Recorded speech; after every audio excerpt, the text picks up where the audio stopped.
मैं ये कहना चाहूँगा कि देखिए, एक लंबा इतिहास रहा है, शोषण का शिकार रहे हैं। एक लंबे समय तक हम एशिया और अफ्रीका के देशों ने वो दंश झेला है, जिसकी वजह से आज हम बहुत अच्छी स्थिति में नहीं रहे, और अफ्रीका में कुछ ज़्यादा रहा। लेकिन हमें नहीं भूलना चाहिए, अफ्रीका की 65% ज़मीन को, कृषि योग्य भूमि को हम यूज़ ही नहीं कर पा रहे हैं। केवल किस लिए? कि वहाँ उनके पास इतने अच्छे साधन नहीं है।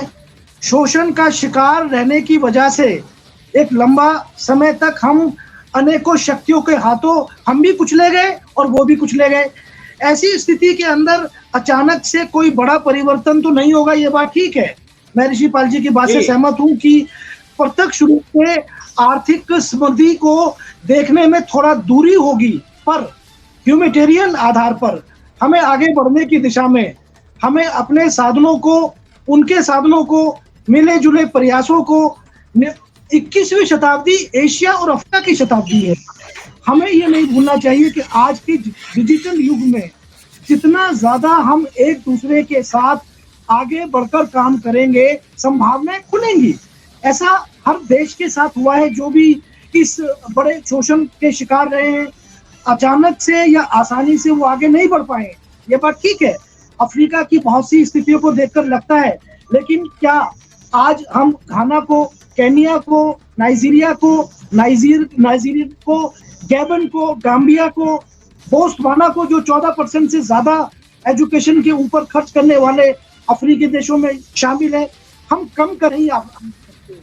लीबिया को, मोरक्को को, इन सभी देशों के भीतर प्रगति के नए नए आयाम, नए नए मापदंड जो है वो स्थापित होना शुरू हो गए हैं। मैं अपने जो चौथे साथी की बात से एग्री करूंगा कि हम अपनी संभावनाओं को अपार सफलता के दौर में आगे ले जाने के लिए एक संकल्प भाव से अपने प्रयासों को जारी रखें। और अगर हम अपने प्रयासों को जारी रखते हैं तो हम अफ्रीका की अपार खनिज संपदा का, जो पूरे विश्व का पेट भर सकती है, 65% एग्रीकल्चर अकेला अफ्रीका पूरी दुनिया को खिला सकता है। इतना ज्यादा जो है वो एग्रीकल्चर लैंड का वहां प्रयोग किया जा सकता है।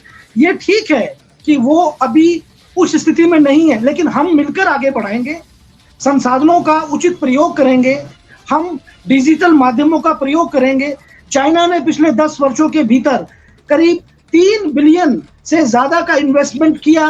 कोई बात देखी तो होगी उसने, लेकिन फिर क्योंकि उसकी नीति है कि अपने लाभ को सबसे आगे रखो, दूसरे के लाभ या दूसरे के हित को अलग थलग रखो, तो उसने अपने कदमों को पीछे खींच लिया।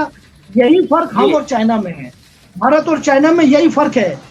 श्री जिनपिंग और नरेंद्र मोदी में यही फर्क है कि दोनों के बीच में मैं प्रोफेसर राजन जी के पास जाना चाहूंगा कि किस तरह से पवन जी बता रहे हैं, क्या इन बातों से आप इत्तेफाक रखते हैं और वाकई में भारत को ताकत मिली है? देखिए, जैसा कि अभी ऋषिपाल जी और डॉक्टर पवन जी अपनी अपनी बातों को रख रहे थे कि आज जब हम एक ग्लोबल इकोनॉमी की बात करते हैं, वर्ल्ड पावर की बात करते हैं, तो हम ये जो 55 अफ्रीकन कंट्री है, जिस कंट्री के साथ की हम लोगों ने बात की, हमारा ऐतिहासिक संबंध रहा है भारत का और अफ्रीका के इन 55 देशों के साथ ऐतिहासिक संबंध रहा है। और कुछ वर्षों में आपने देखा होगा, जैसा अभी हम लोग डिस्कस कर रहे थे, कि चाइना ने अफ्रीका के कई कंट्रीज में अपने कदम और अपने इंटरेस्ट को इस तरह से दिखाया जहां पर कि भारत के इंटरेस्ट को मतलब एक तरह से नुकसान करने की बात आई। और आप देखें G20 में हमें नहीं भूलना चाहिए कि इससे पहले यूरोपियन यूनियन की एंट्री कराई गई, तो ये भारत के हक में था, उसके इकोनॉमी के हक में था, उसके एजुकेशन के हक में था कि हम अफ्रीकन यूनियन के माध्यम से उस 55 देशों में, जिसमें साउथ अफ्रीका पहले से इसमें है, और बाकी कंट्रीज को भी इसके माध्यम से जोड़ा जाए, जिससे कि हम सस्टेनेबल डेवलपमेंट, ग्लोबल इकोनॉमी या शिक्षा के क्षेत्र में या जेंडर डेवलपमेंट के क्षेत्र में हम काम कर पाए। और स्पेशली जो रॉ मटेरियल की बात किया गया, क्योंकि इंडिया और अफ्रीका के बीच में खनिज पदार्थ और बाकी चीजों के अपार संपदा है, और इस संपदा का दोहन किसी और तरीके से चाइना या कोई भी यूरोपियन कंट्री न अपना एक अनड्यू इंटरेस्ट हो। और ऐसे समय में जो इवन ऋषिपाल जी मानते हैं, जबकि यूनाइटेड नेशंस को के सिक्योरिटी काउंसिल को अगर नहीं रेशनलाइज किया जाता है, बदला जाता है, तो हमारा अभी जो भी वर्ल्ड लेवल पर हो रहा है, जो हम देख रहे हैं, उसमें अगर भारत की भागीदारी को या इवन अफ्रीका की भागीदारी को आगे नहीं लाया जाता है, तो हमें लगता है कि हम सही रूप से वर्ल्ड ऑर्डर को ठीक नहीं कर पाएंगे। तो इसको ठीक करने के लिए भारत के नेतृत्व में श्री नरेंद्र मोदी जी ने जो ये स्टेप लिया है अफ्रीकन यूनियन को जोड़ने का, 55 कंट्री को जोड़ने का, एक तरह से एक ऐसा स्टेप है जो कहा जाए कि एक सही टाइम पे एक सही एक लीडरशिप की जो भूमिका होती है, वो लीडरशिप की भूमिका किया गया। और ये अफ्रीकन यूनियन भारत के इस रोल को न सिर्फ याद रखेगा, बल्कि दोनों मिलकर आर्थिक रूप से, शैक्षणिक रूप से और बाकी क्षेत्रों में आगे बढ़ने का काम करेगा। और ये बाकी लोग जैसे चीन हो गए और उनको, जिनका कि अपना एक स्वार्थ था, जो स्वार्थ से बढ़ना चाहते थे, उसके बीच में भारतीय नेतृत्व को लाना, क्योंकि मैं ये मानता हूं कि इकोनॉमी के लिए विश्व शांति आवश्यक है। और इस पर हम सभी एग्री करते हैं कि विश्व शांति आज नहीं बल्कि प्राचीन काल से एक भारत ही एक ऐसा देश है जो हमेशा से, आज नहीं हमेशा से कभी किसी देश पर आक्रमण नहीं किया और न कभी किसी देश पर आक्रमण करने की कोई इच्छा किसी टेरिटोरियल इंटरेस्ट के साथ करता है। तो विश्व को आज शांति प्रदान करने के लिए और इकोनॉमी को आगे बढ़ाने के लिए यह स्टेप अत्यंत महत्वपूर्ण स्टेप के रूप में लिया गया। ठीक है, ठीक है। ऋषिपाल जी, आप अपनी बात को जोड़ना चाह रहे थे, क्या जोड़ेंगे? देखिए, सबसे इम्पोर्टेंट है, मैंने जैसे आपको बताया कि जो 55 जो कंट्रीज के साथ जो हम जुड़ रहे हैं, उनमें बहुत सारी कंट्रीज ऐसी हैं जो ऑलरेडी लैंडलॉक है, जिसका जो व्यापार जिनके साथ होना बहुत मुश्किल है।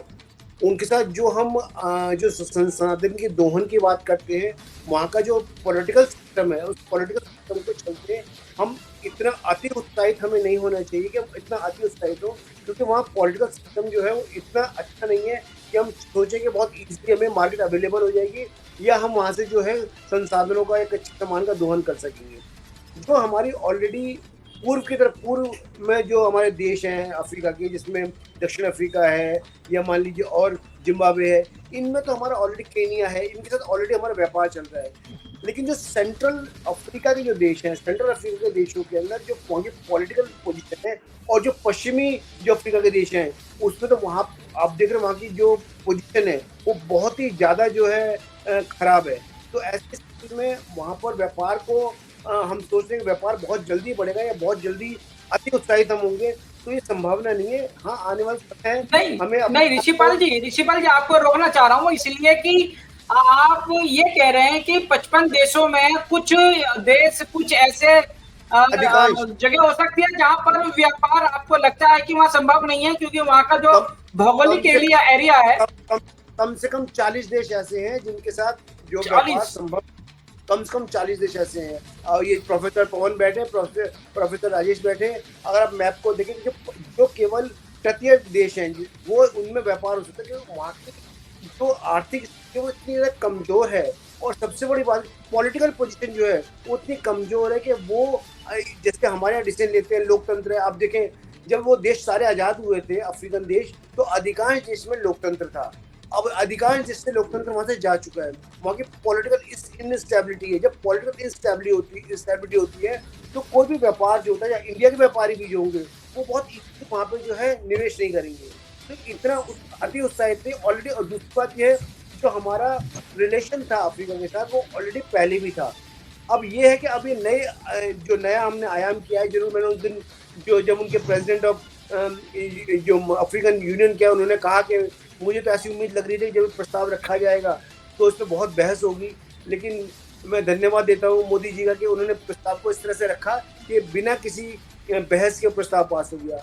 ठीक है, लेकिन मैं आपको अभी भी यही बता रहा हूँ कि अगर हम उसको जमीन पर जाके देखेंगे तो ऐसा नहीं है कि ये चीज हमें अभी मिली है, ये ऑलरेडी हमारे पास, ये ऑलरेडी थी। उनका दोहन करना आसान नहीं था कल भी, और आज भी नहीं होगा, और आने वाला टाइम ही बता पाएगा। आज हम सब जानते हैं हमारे रिलेशन, हम जो द्विपक्षीय रिलेशन है वो आज भी थे कल भी थे, लेकिन उनको मेंटेन कर पाना, उनसे फायदा उठा पाना, वो अपने आप में जो है वो मुश्किल है। मैंने पहले भी डॉक्टर पवन से भी कहा था कि हमारे पास उसकी अपेक्षा जो दक्षेश पे हम ध्यान नहीं देते हैं। दक्षेश जो देश है, वहाँ की जो मार्केट है हमारे लिए वो बहुत अच्छी मार्केट है। हमारे जो प्रोडक्ट है वो बहुत वहाँ पर बहुत जो है वो सेल हो सकते हैं। तो हमारा ध्यान दक्षेश पे कम होके इस तरफ ज़्यादा है। तो ये हमें देखना है किस तरह से हम जो अगर मान लो हम केवल ये सोचते हैं कि हाँ रॉ मटेरियल यहाँ से ले लेंगे, वो एक तरफा व्यापार हो गया। व्यापार दूसरे दो तरफा तब होता है कि जब हम रॉ मटेरियल ले रहे हैं तो इनको हम फिनिश्ड प्रोडक्ट भी दे सकें। लेकिन उसकी सबसे इम्पोर्टेंट बात है कि मार्केट नहीं है, क्योंकि उनकी परचेजिंग पावर जो है अधिकांश देशों की, कम से कम 40 से 41 देश ऐसे हैं जिनकी परचेजिंग पावर बहुत ज़्यादा कम है, जो अधिकांश जो है वो जो बाहरी राहत है उस पर ही डिपेंड करते हैं। ठीक, इस बात पे प्रोफेसर पवन जी का और फिर राजेश जी का जवाब चाहूंगा। पवन जी। जी जी जी जी मैं एक चीज और बताऊं मैं आपको। दूसरा, जैसे चन्नू अहमद जी बैठे, इनका व्यापार रहा है कि दक्षिण ये अफ्रीका से बहुत लंबे समय से इनके व्यापारिक संबंध रहे, व्यापार इन्होंने किया है, तो ये आपको और बेहतर तरीके से बता पाएंगे कि अफ्रीकन कंट्रीज के साथ व्यापार करना और बाकी और कंट्रीज का व्यापार करना अपने आप में दोनों एक जैसी बातें नहीं है। वो मार्केट दोनों एक जैसी नहीं है। वहाँ की जो बिल्कुल दोनों एक जैसे मार्केट नहीं है, ये बिल्कुल सही बात है। और पॉलिटिकल इंस्टेबिलिटी है वो इतनी नहीं है कि आप उसको, अगर हम जो बाकी दक्षिण एशियाई देशों से बात करते हैं, उससे बात करते हैं, तो निश्चित तौर पर व्यापारी बैठे हैं, आपको व्यापारी को बता पाएंगे कि अपने आप में कितना व्यापार करना कितना मुश्किल है। ठीक है, मैं इस बात का जवाब पवन जी से ले लेता हूँ। जी रफी साहब, मैं वकील साहब की बातों से सहमत हूं, पर मैं इसमें ये जोड़ना चाहूंगा कि आप आज के बहुत विकसित देश जर्मनी और इटली का उदाहरण ले लें। 1870 बहुत ज़्यादा दिन नहीं हुए हैं, उनकी हालत अफ्रीका से भी बदतर थी। उनकी स्थिति के अंदर जिस तरह से ट्राइबलिज्म का भाव था वो अफ्रीका के देशों के इर्द गिर्द जैसा ही था, काफ़ी बिखरा हुआ सा माहौल था। लेकिन ये बात ठीक है, पर हम केवल इसलिए एक बड़ी संख्या को अवॉइड नहीं कर सकते कि उनके आगे बढ़ने की संभावनाएं अपेक्षाकृत कम है। ये ठीक है कि स्थितियां गंभीर हैं, ये बात मैं मानता हूं, लेकिन विश्व की एक बड़ी जनसंख्या को इग्नोर नहीं किया जा सकता। जलवायु परिवर्तन की बात आती है, अफ्रीका आज इस पूरी दुनिया के जलवायु परिवर्तन में जितनी अहम भूमिका निभा सकता है, पूरी दुनिया को जिंदा रखने में अफ्रीकी कॉन्टिनेंट का जितना अहम रोल है उससे हम इनकार नहीं कर सकते हैं। और जैसे जैसे विज्ञान अपनी अवस्था में परिवर्तन कर रहा है, औद्योगिक दृष्टिकोण का जो प्रभाव तेजी से परिवर्तित हो रहा है, वहाँ हम अधिकतर अफ्रीकी देशों में धीरे धीरे ही सही लेकिन अपेक्षित संभावनाओं की तरफ हम आगे बढ़ सकते हैं।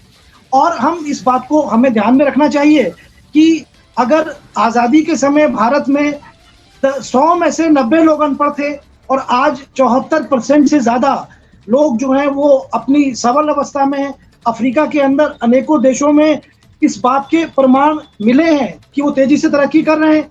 जिन देशों में भी संभावनाएं कम हैं, कलेक्टिव रिस्पॉन्सिबिलिटी के माध्यम से हम उस काम को आगे बढ़ा सकते हैं। आपसी सामंजस्यपूर्ण व्यवहार को ध्यान में रखकर हम वहाँ काम कर सकते हैं। आखिर किसी देश के अंदर अगर संसाधनों की कमी, पोषण के कारण उन देशों का अपार आर्थिक, सामाजिक और राजनीतिक ढांचा क्षतिग्रस्त हुआ है, तो उसकी रिपेयरिंग को हम अपने दृष्टिकोण से, अपने अच्छे कदमों से, और फिर दुनिया के अंदर ये कलेक्टिव इंक्लूजन का मतलब क्या रह गया? अगर दुनिया के अंदर कलेक्टिव इंक्लूजन की हम बात कर रहे हैं, हम ये मानकर चल रहे हैं कि वन वर्ल्ड वन फैमिली, तो उस वन फैमिली के अंदर क्या अफ्रीका के वो देश शामिल नहीं है जिन देशों में संभावनाओं को तराशा जा सकता है, संभावनाओं के अंदर कुछ हम परिवर्तन की दिशा में आगे बढ़कर उन देशों में परिवर्तन को पुश करने का काम कर सकते हैं। अफ्रीका के एक देश 17% की आबादी और यूरोपियन यूनियन के करीब 5 देश, जो बहुत कम आबादी का एक कंटिनेंट है। ठीक है, वो विकसित है, काफी विकसित लोगों का समूह है, पर ये विकसित लोगों की जिम्मेदारी बनती है कि वो अविकसित, अल्पविकसित, विकासशील और संघर्ष कर आगे बढ़ने वाले लोगों की मदद करें। उन्हें अपने बजट का एक उपयुक्त भाग दें, उन्हें अपनी तकनीक का एक भाग दें, उनके संसाधनों को किस तरह से अच्छी तरह प्रयोग में लाकर उनके आर्थिक परिवेश को उन्नत बनाया जा सकता है, शैक्षणिक ढांचे में परिवर्तन किया जा सकता है, और किस तरह से वो देश जो आज हम जिन्हें ये मानकर चल रहे हैं कि वो गर्त में काफी नीचे तक गए हुए हैं, उन्हें उभारने का काम करना पड़ेगा। हम इस बात को ये समझकर नहीं छोड़ सकते कि ये आज इस स्थिति में है।